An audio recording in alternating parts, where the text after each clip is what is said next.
दिल्ली की आप सरकार को बड़ा झटका। राज्यसभा में पास हुआ दिल्ली सेवा बिल।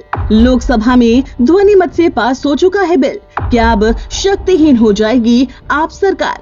दिल्ली सेवा बिल पर आम आदमी पार्टी सरकार को तगड़ा झटका लगा है। लोकसभा के बाद अब राज्यसभा में भी ये बिल ध्वनि मत से पारित हो गया। दिल्ली सेवा बिल के पक्ष में 131 वोट डाले गए तो इसके विरोध में विपक्षी सांसदों की तरफ से सिर्फ 102 वोट पड़े।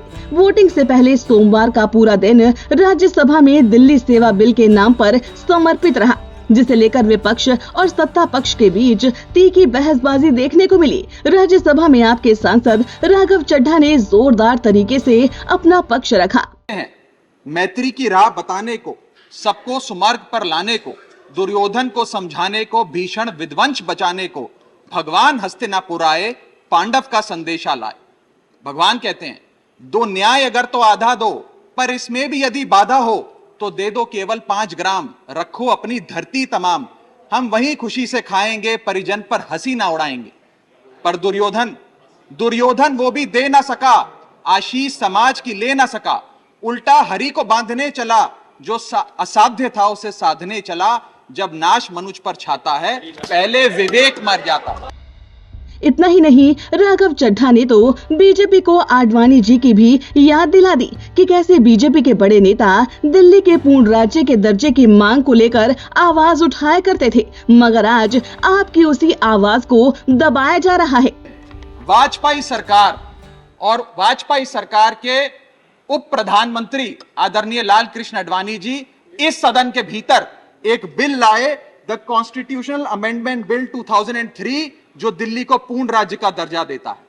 यह बिल आडवाणी जी इस सदन के भीतर लाए और कहा कि दिल्ली को अधिकार देने की जरूरत है, दिल्ली को पूर्ण राज्य का दर्जा भाजपा दिलाएगी।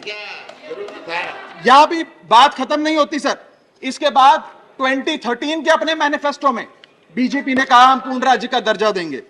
आप सांसद राघव चड्ढा के अलावा विपक्ष के अन्य नेताओं ने भी मोदी सरकार के बिल का पुरजोर विरोध किया। जहां शिवसेना सांसद संजय राउत ने तो इस बिल को संघीय ढांचे पर गहरा प्रहार ही बता दिया। देश का तो फेडरल स्ट्रक्चर है, ये फेडरल स्ट्रक्चर पर सीधा हमला है, लोकतंत्र की हत्या है।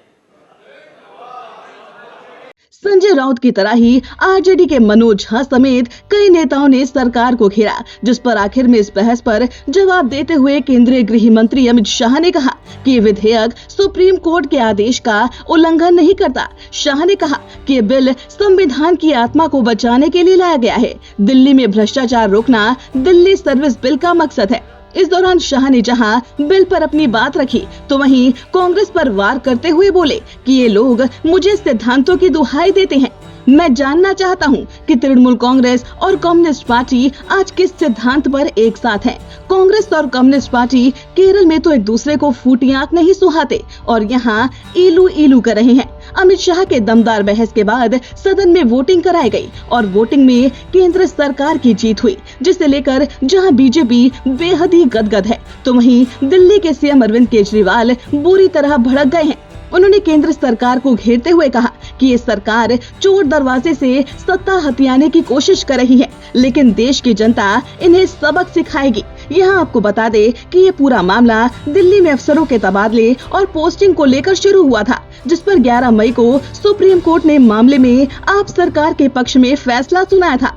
दिल्ली सरकार की याचिका पर 5 जजों की बेंच ने कहा था कि पब्लिक ऑर्डर, पुलिस और जमीन को छोड़कर उपराज्यपाल बाकी सभी मामलों में दिल्ली सरकार की सलाह और सहयोग से ही काम करेंगे। जिसके बाद केंद्र सरकार इस पर अध्यादेश लेकर आई थी, जिसने दिल्ली की राजनीति में उथल पुथल मचा दी थी। मगर अब केंद्र सरकार ने साम दाम दंड भेद की नीति अपनाकर अरविंद सरकार को शक्तिहीन कर दिया है। इस पूरी खबर पर आपकी क्या राय है, हमें कमेंट करके जरूर बताइए।